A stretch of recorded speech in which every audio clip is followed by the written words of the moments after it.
할렐루야. 자연은 진공을 싫어합니다. 공기가 흐르다가 공기가 없는 진공이 있으면 꼭 그 진공을 채워넣고 공기가 이동을 합니다. 시냇물이 흐르다가 물이 들어가지 않은 빈 공간이 있으면 그 물은 먼저 그 공간을 채워넣고 계속 흘러갑니다. 자연은 진공을 싫어합니다.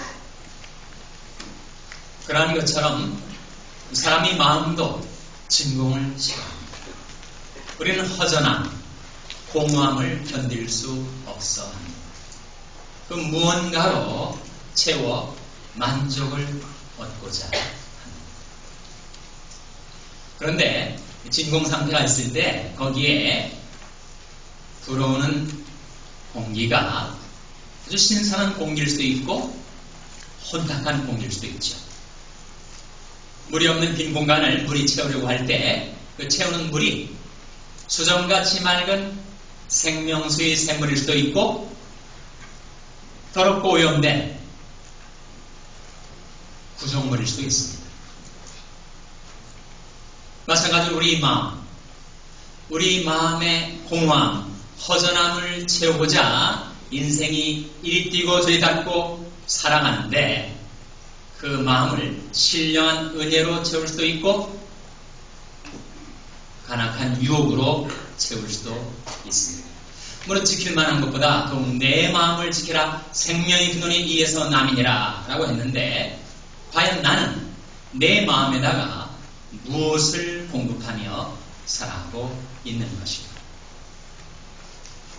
오늘 본 말씀 로마서 13장 13절 14절에 보시면 사람이 자기 존재 내부에다가 자기 마음속에다가 공급하는 것이 두 종류가 있다. 13절 14절 한번 같이 읽어보겠습니다. 로마서 13장 13절 14절 말씀 같이 읽겠습니다. 시작. 나저와 같이 단정히 행하고 방탕과 술 취하지 말며 음란과 거색하지 말며 쟁토와 시기하지 말고 오직 주 예수 그리스도로 옷 입고 성령을 위하여 육신의 일을 도모하지 말라. 이 말씀 가운데 사람들이 자기 마음에다가 채워넣는 공급하는 것이 하나는 방탕과 술 취함, 음란과 호색함, 쟁투와 시기함 이런 것들을 공급한다는 것. 두 번째는 정반대로 자기 안에다가 주 예수 그리스도의 은혜를 공급하며 살아가는 사람들도 있다는 것. 결국 내 삶의 성패는 내 인생의 사활은 내 마음 안에다가 내 존재 안에다가 무엇을 공급하며 살아가는가에 달려있다는 것이죠. 근데 내 안에 두 성향이 존재합니다. 두 소욕이 존재합니다. 비유컨대 내 안에 검은 개가 있고 흰 양이 있다는 것. 그래서 검은 개가 힘을 얻어서 흰 양을 제압하면 내 삶은 검은 개에 이끌려서 살아가게 된다는 것입니다. 반면에 흰 양이 강건해지고 튼튼해지면 내가 그 흰 양처럼 내 음성을 들으며 나는 저희를 알며 저희는 나를 따르느니라 목자의 음성을 듣고 따라가는 양과 같은 새로운 삶을 살 수도 있다는 거예요. 그러면 내 안에 있는 그 두 성향, 두 소욕 중에서 검은 개가 강해지려면 검은 개가 좋아하는 것을 공급해 줘야 되죠. 반면에 흰 양이 강해지고 튼튼해져서 내가 목자의 음성을 따라 양처럼 살아가려면 흰 양이 좋아하는 것을 공급해 줘야 한다. 검은 개가 좋아하는 것이 무엇입니까? 그것이 바로 방탕과 술 취함, 음란과 호색함, 쟁투와 시기함 이런 것들을 공급해주면 검은 개가 힘을 얻고 강해져서 내 안에 있는 흰 양을 제압해버리고 내 삶은 온통 검은 개의 지배를 살아가게 만든다. 반면에 흰 양이 좋아하는 것이 있습니다. 흰 양이 좋아하는 그 음식, 그 양식을 공급해주면 그 흰 양이 튼튼하고 강건해져서 내가 흰 양처럼 주님의 음성을 듣고 따라 이끌려 살아갈 수도 있다는 거예요. 그래서 이 로마서 13장 14절에 나온 이 말씀, 오직 주 예수 그리스도로 옷 입고 정욕을 위하여 육체의 일을 도모하지 말라는 말씀의 뜻은 예수 그리스도의 은혜를 사모해서 그 은혜를 스스로에게다가 공급하며 살아야지, 정욕을 위하여, 정욕의 충족을 위하여 육신의 일, 곧 방탕과 술 취함, 음란과 호색함, 쟁투와 시기함 같은 것을 계속 내 안에다가 공급해주며 살아가면 나는 피할 수 없이 검은개의 지배를 당하여 이끌려 다닐 수밖에 없다. 오거스틴이라는 한 청년이 있었어. 자기 안에 있는 남다른 성욕, 정욕, 유욕 때문에 괴로워했습니다. 늘 거기에 사로잡혀 휘둘리고 시달리면서 살아가게 되었습니다. 급기야는 결혼도 하지 않은 한 여인과 동거하면서 사생아를 낳아서 기르게 되었습니다. 어머니 모니카가 아들만 생각하면 눈물이 나오는 겁니다.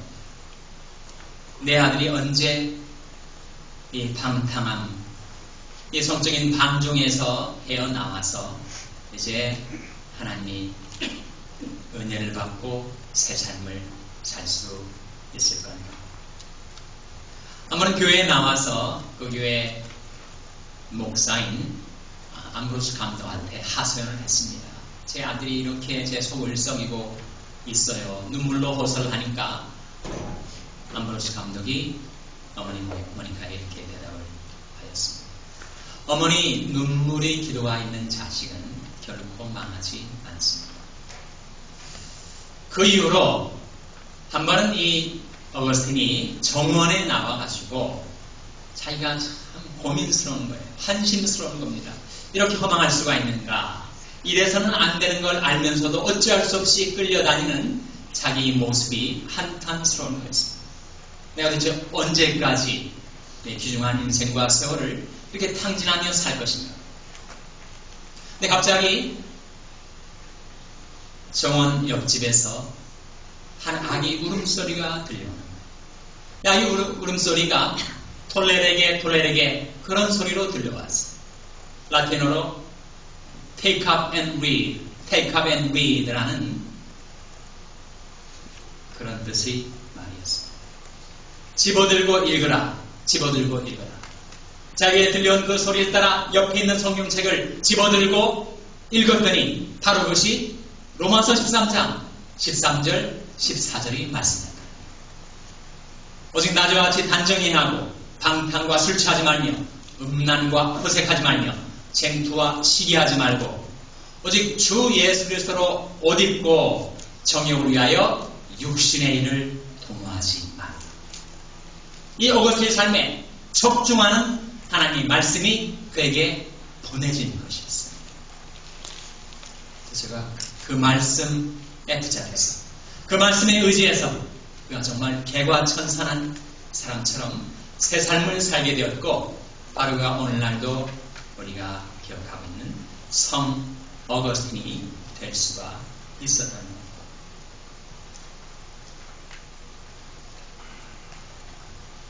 내 안에 있는 검은 개는 그와 같은 것들을 좋아해요. 그러나 내 안에 있는 흰 양은 주의 은혜를 갈망합니다.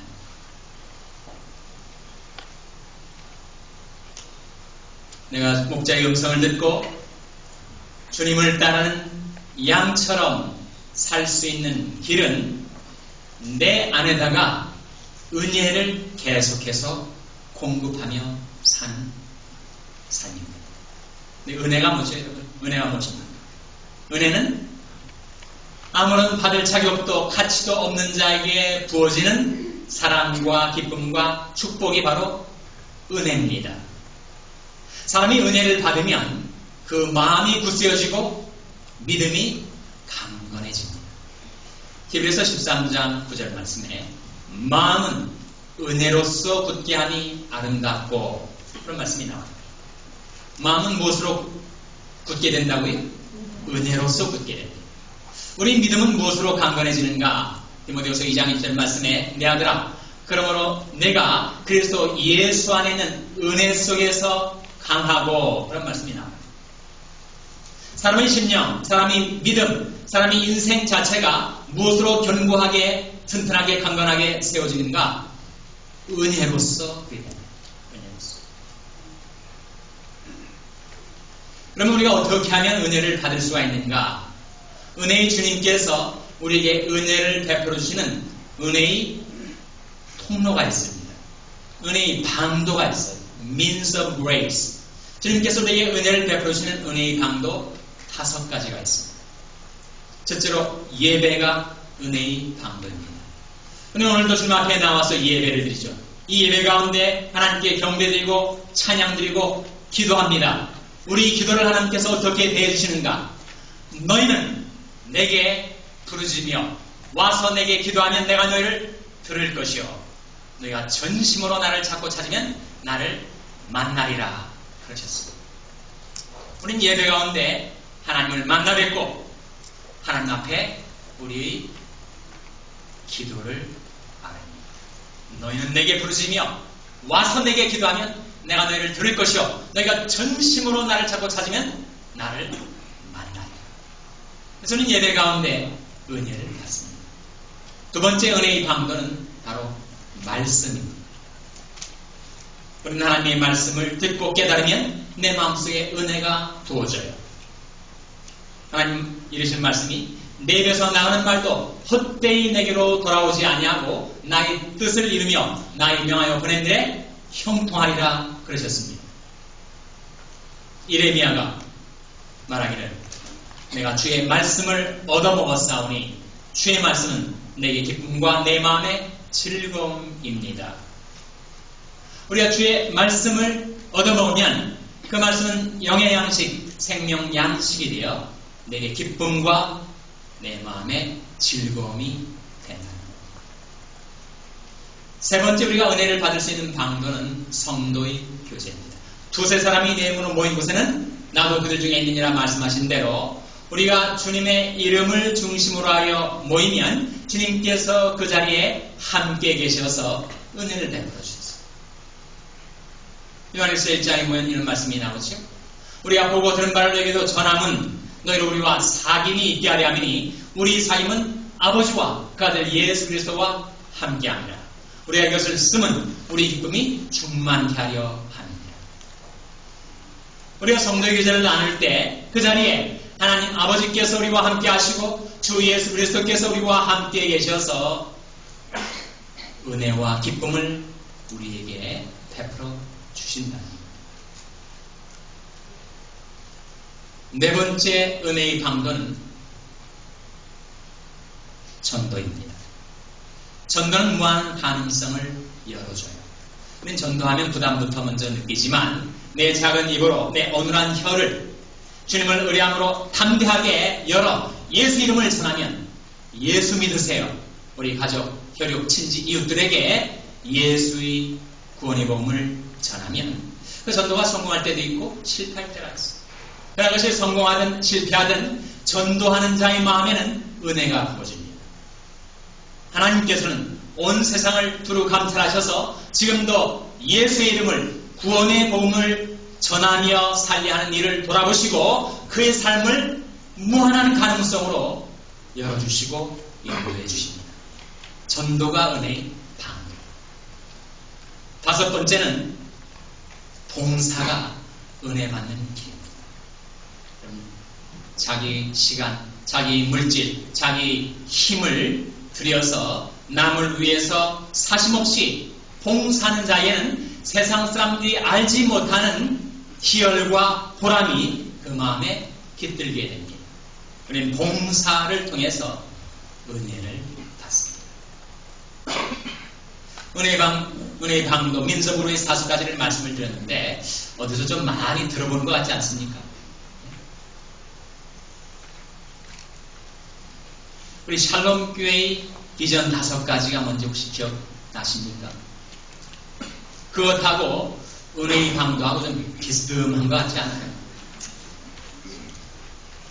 어느 80대 할머니가 수학교 동창회를 갔어요.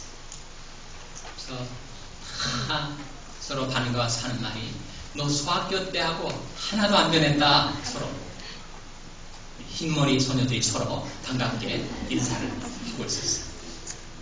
헤어질 때가 돼서 이 80대 넘은 할머니가 이렇게 얘기했다. 야, 우리가 헤어지기 전에 우리 교가를 좀 한번 두르고 헤어지자. 그랬더니 다 눈이 휘둥그레져가지고, 너 아직까지 수학교 교가를 기억하니? 기억한다는 거예요. 그럼 불러보라고 했어요. 이 할머니가 동해물과 백두산을 부른 겁니다. 근데 다 사람들이 막 놀라는 거예요. 야, 쟤는 수학교 때도 공부를 잘하더니 70년이 되었는데 아직도 교가를 저렇게 기억을 하고 있다고 다 놀라는 칭찬이 자자한 거예요. 할머니가 막 의기양양해가지고 집에 돌아와가지고 자기 남편한테 자기 무용담처럼 얘기를 하는 거예요. 내가 수학교 동창회 가가지고 교가를 불렀더니 다 놀래더라고. 이렇게 나를 칭찬하더라고.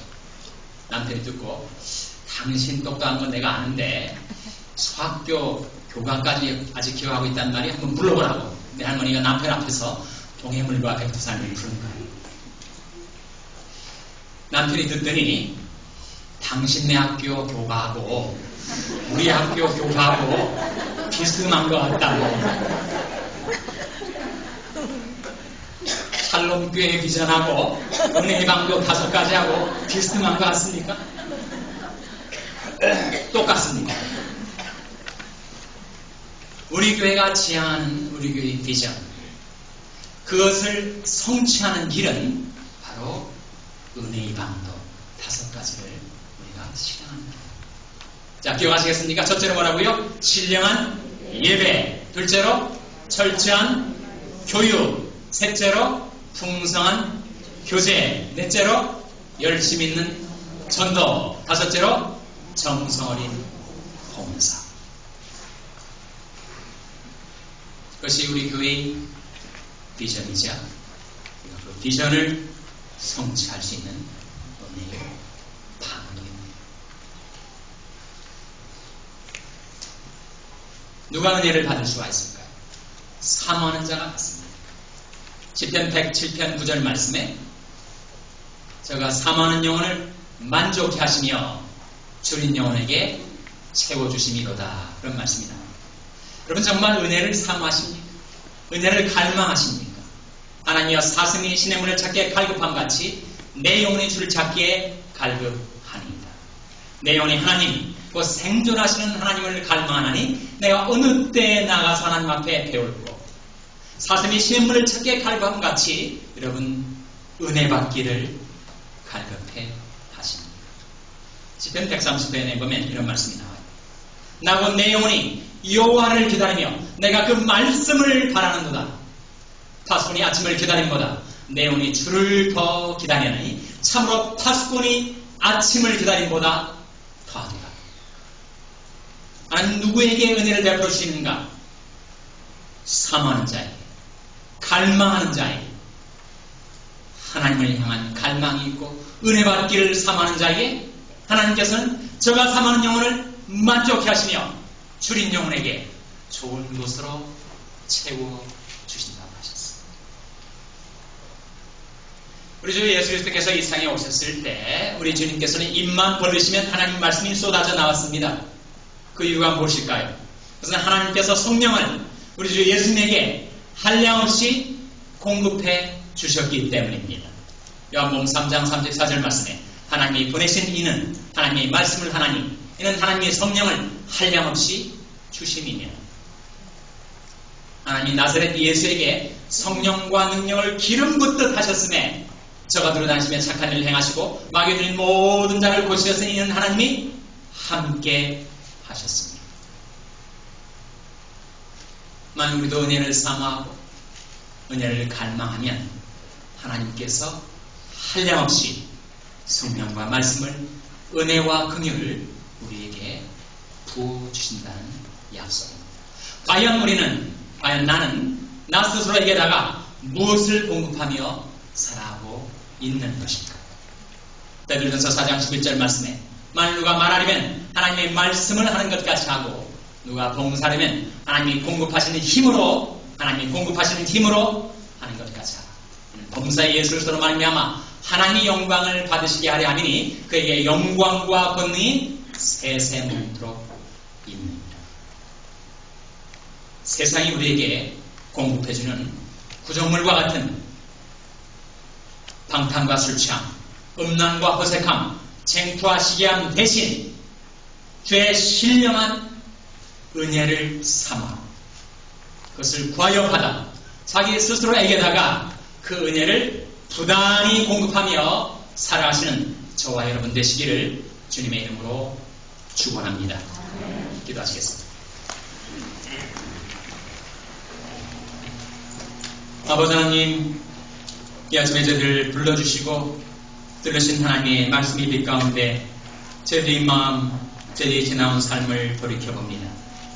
저희의 방탕과 술취함, 음란과 호색함, 쟁투와 시기함 속에 매여 살았던 지난 날들의 모든 죄악들을 자복하고 회개하고 돌이켜 하나님 앞에 나왔사오니 하나님 십자가의 보배 피로 저희들을 씻어 정케 하여 주시옵고 이제는 오직 주님의 신령한 은혜, 거룩한 은혜, 성결한 은혜를 사모하고 갈망하여 주님께 은혜를 받아 스스로에게 그 은혜를 공급하는 가운데 강력하고 승리하는 삶을 살 수 있게 하여 주시옵소서.